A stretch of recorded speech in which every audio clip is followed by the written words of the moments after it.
Hello mga ka-trending, welcome back to ZK Trend.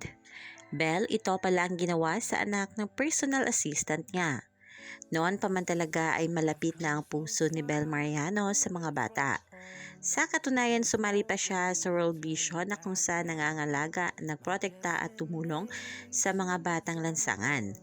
At nitong birthday nga ng anak ng kanyang personal assistant na si Wella ay grabe nga ang naging suporta ni Belle Mariano dito. Jollibee ang team nga sa birthday ni Maddie, anak ng personal assistant ni Belle. At sa IG post ng personal assistant ni Belle, sobrang nagpapasalamat ito kay Belinda, sa Team Belle at syempre sa Mami Katia ni Belinda. Nayon nga dito sa kanya, to all godfathers and godmothers, thank you for your support. A big thanks as well to Belle's Glam team at Edith and Yani.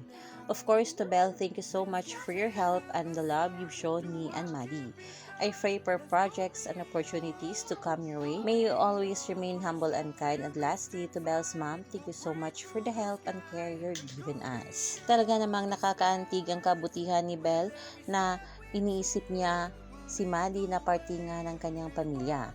Sobrang swerte ng PA ni Belle dahil di nga siya iba para kay Belinda. Sobrang love na love ng Mariano family si Maddie, anak ng kanilang personal assistant, at makikita naman dito, nakilala na rin ito ni Donnie Pangilinan na sobrang love na love rin ang mga bata.